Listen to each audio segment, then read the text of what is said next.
So, what the heck is going on with the Joe Rogan Experience?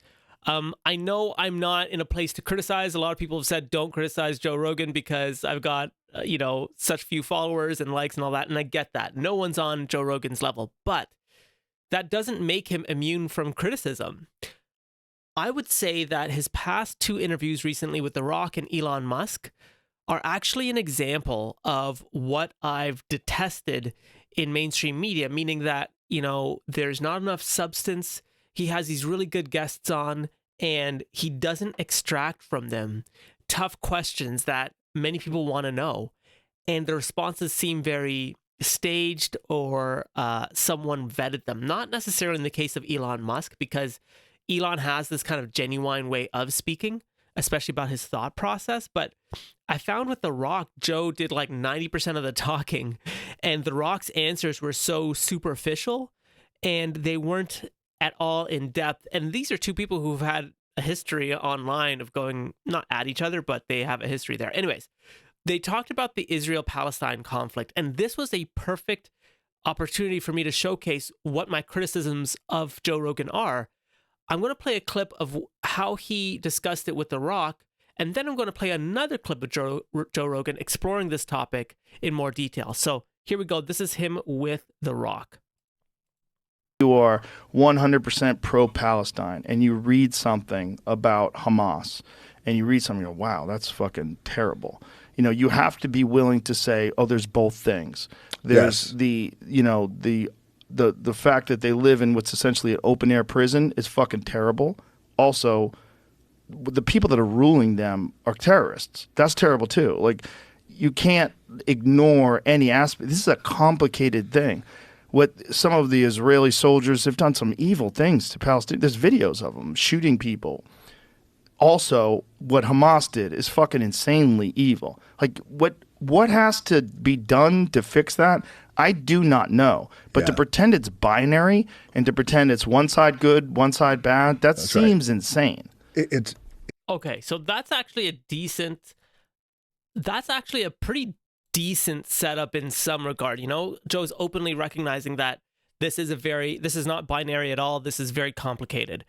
Watch The Rock's answer and watch how this continues to go. all bad. It's all bad. It's all fucking heartbreaking. Yeah. It's all devastating. And you're right. And what I've learned, I feel like we've all learned, or trying to learn at least, is because it is so complicated. And that is a part of the world, and historically, thousands of years, that I find complicated, and I try my best to understand. I also try to go at it with an open mind, because it is all fucking crazy. It's crazy. Yeah. It doesn't seem like there's a real solution either. And there's the things that you said. Yes, and I want to get to that in a second, because I was thinking about that today, is everything you said, absolutely. This part of it is devastating. This is devastating. This side. The 240 hostages that still I haven't come home yet. But also, where does it go? Right. Where does it go? Where does it go? That's the thing that I think really grabs my attention, because usually I think now I'm not saying a situation like this, but there's a lot of stuff that goes on where you feel like, I think this is the path to finding a resolve, or at least maybe the first steps of resolve. But in this case, I don't see it, brother. I don't know. No, I don't see it. But so that's an actually interesting comment that The Rock mentions, is like, where does this go now? If I were the interviewer, and I actually expected this of Joe, I was expecting Joe to say, what do you think the international community will view Hamas and Israel like after the ceasefire and after this starts settling down? Do you think the world will be more critical of particularly Israel in its handling of this conflict and killing so many innocent civilians to the tune of 12,000 plus? I really thought that Joe was going to ask that question, because that's a hard question to ask. But that didn't happen. In fact, there was no follow-up on that, where does this go? And I thought that was actually a really good question or opportunity for Joe to steer the conversation, to say, well, what do you think the international community will view Israel and Hamas, particularly Israel, like after the war? But this was Joe's response. Speaking to what we were talking about earlier, you can learn from there. That's where separating the noise from the intelligent perspectives. I've read some very intelligent perspectives where people give you a detailed history and the conflict of the region, and you realize, like, oh, this is like incredibly complicated. And to have a binary viewpoint or a very black or white viewpoint is dangerous. It's not. Yes. It's not, and it's so easy for people to do. People love to do that. They love to other people. It's a natural human trait. It's a tribal trait that we have, and that is what led to World War II. And the Yeah, so this is where I think like Joe is kind of spiraling, and I can kind of see it in his voice a little bit. He's trying his best to not take a stance and say that both sides are actually at fault, and he's not as critical or attempting to be as critical in this. Now, don't get me wrong. I am not in any way considering The Rock to be this, Middle East expert academic, and I'm not expecting them to have some back and forth academic exchange.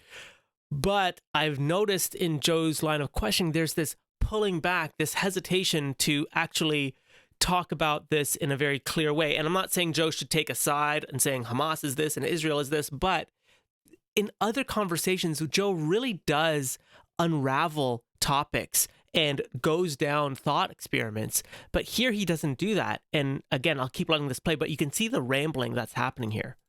Is that they othered these human beings because these human beings were Jewish. And you're seeing people doing that now with Jewish people, and you're seeing people doing that now with Muslim people. There's people that are angry at all Muslim people because of what Hamas did. All of it's crazy. And what we need to do is realize that othering human beings is insane.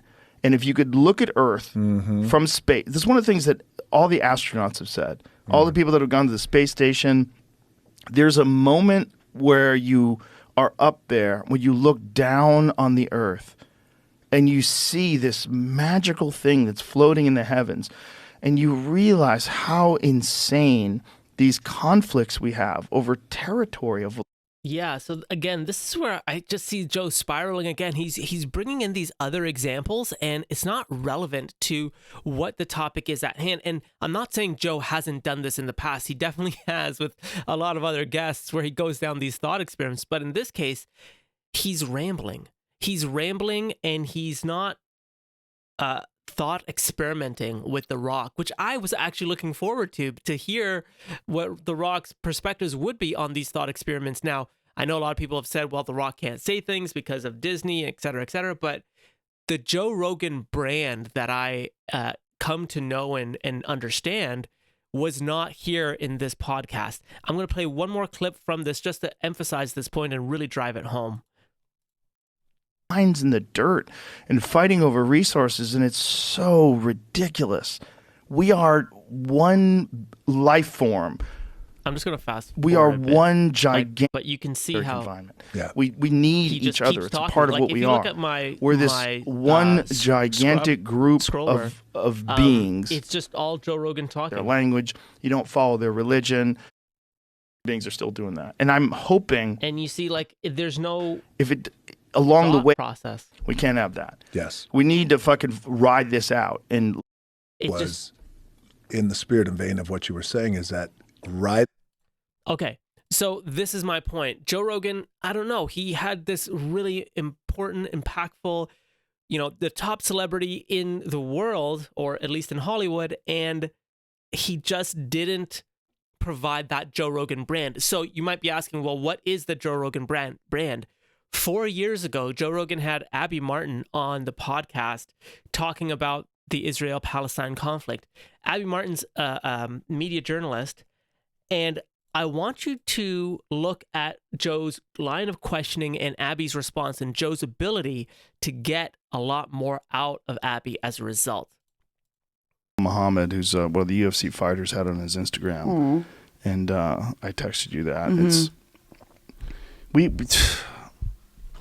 It's so, again, this is another thing. It's so difficult to understand what's actually going on. There's so many pro-Israel people that put their head in the sand and don't want to look at some of these atrocities and don't want to look at some of the videos that you sent me of soldiers shooting at people that are not doing anything. Right. I mean, their whole argument is that it's all Hamas and their human shields. I mean, we looked through hundreds of hours of footage that these people gave us, and it's mind-blowing footage. It looks absolutely cinematic and epic, but the footage is harrowing, and I didn't see one weapon. I didn't see one militant, not one weapon. It was literally people with slingshots throwing rocks at tanks. It's kind of a rite of passage. It's very symbolic. They're not trying to hurt anyone. No Israeli soldiers have been hurt or killed, during 2018, which is what the film looks at, is through 2018 of the Great March of Return. And there's not any weapons. There's no militants. Hamas has nothing to do with the march. And it's just shocking. I mean, it's shocking how many war crimes were committed on camera. And it's just amazing the propaganda that's just told to us about what this is. And so I know what some of you might be thinking, and you're probably thinking, oh, well, Abby Martin's a totally different guest than than The Rock, and you're totally right. She is. She knows the conflict inside and out, and she knows it quite deeply. But I just want to point back to Joe's line of questioning, and I'm going to kind of fast forward a bit to show you Joe's next line of questioning for Abby. Last time when you talked about this, one of my email accounts was flooded with literally a chain letter, like the same letter, like denouncing you and your lies and your anti-Semitic perspective and your anti-Israeli perspective.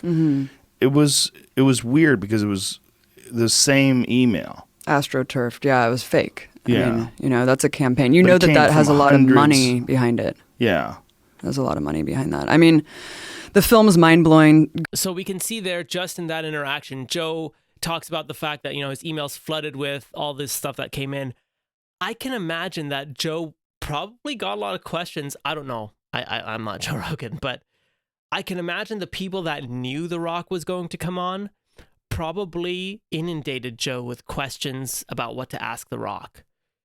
And I found that interview, and you can go back and listen to it, I believe it was like the first 45 minutes to an hour, Joe is rambling, like about all types of things, from eating clean and working out to world events and world issues, just a bunch of different topics. And it's literally just Joe talking. And it's not me. I'm not the only person noticing this. If you go on Joe Rogan's clips that he's posted about his interview with The Rock, it's the same. It's all him rambling, and The Rock isn't being given that opportunity to provide very substantive answers.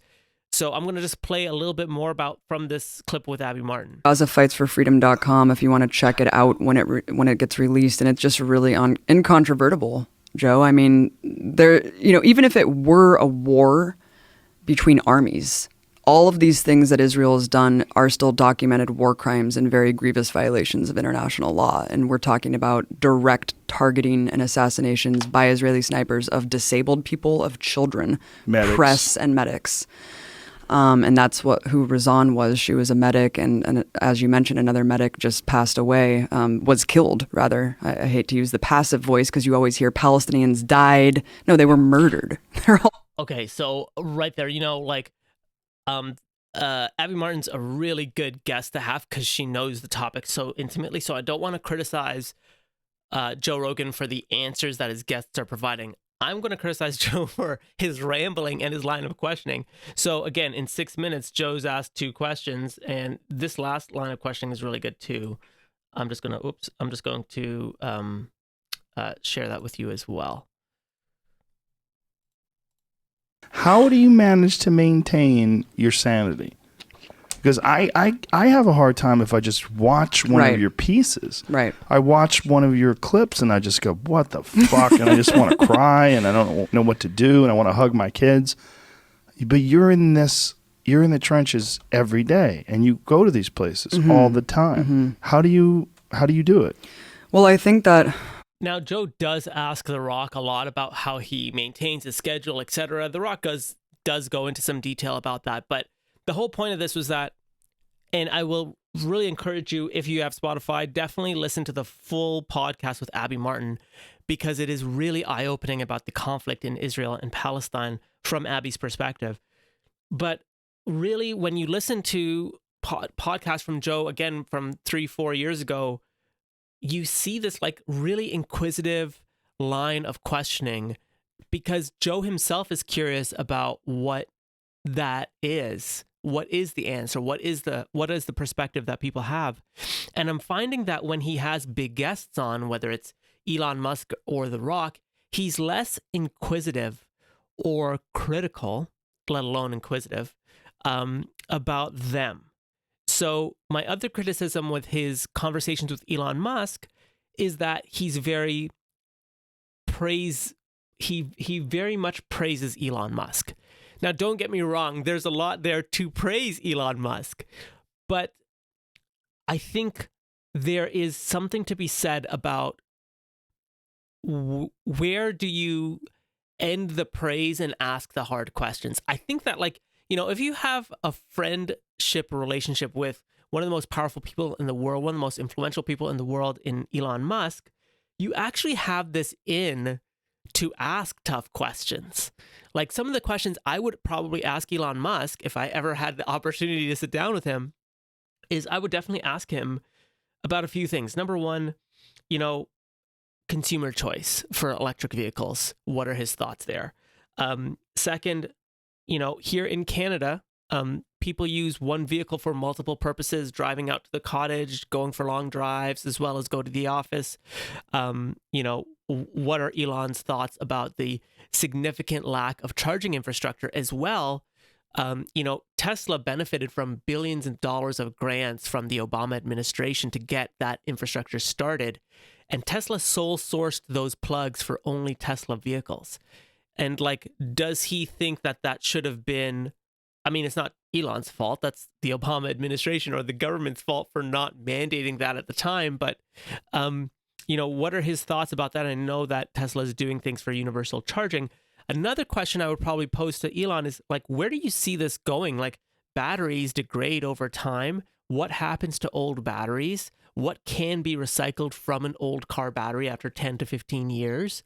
You know, what happens to that, all the acid in that battery? You know, various fire departments say that putting out an electric car fire takes so much more water.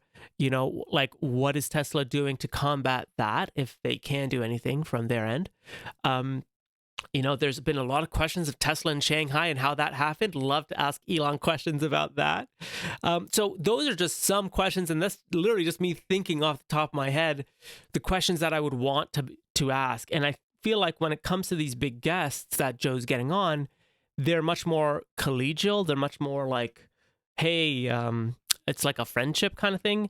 It's like joshing around a little bit. And I think that's just doing a great disservice to what I consider the Joe Rogan brand. You listen to podcasts with Graham Hancock or Mike Baker or the one he did, I forget the gentleman's name, about cobalt mining in Africa. These are really interesting podcasts where you go down the thought experiment because your thoughts and questions are lining up with Joe's thoughts and questions. And there's this like strange symbiosis with your curiosity and Joe's curiosity. And then he'll have big guests on like The Rock, and your thoughts and your questions are not symbiotic with Joe at all. And so those are my thoughts. I think that the way forward is for, and my plea, if Joe or anyone in Joe's circle sees this, I would say, you know, if your guest isn't going to answer the thought experiments that you have, because there are people who are like, no, we can't answer this and we can't talk about that. I would say even at the height of your fame right now, even as you're making hundreds of millions of dollars and you're number one podcaster on every platform, like, don't have them on, because people gravitate to Joe Rogan, the brand, and then the participant, the interviewee, is secondary to the Joe Rogan Experience brand. But what the heck do I know? It's just what I've seen and what I've experienced, and it's harder and harder to maintain a brand the more successful you get. So it could just be the reality of all of us if and when we get to that level where we're making tens of millions, hundreds of millions of dollars. But those are my thoughts. Let me know what you think. Are these fair criticisms, and do you agree or disagree with me? Let me know below. And thanks again for watching.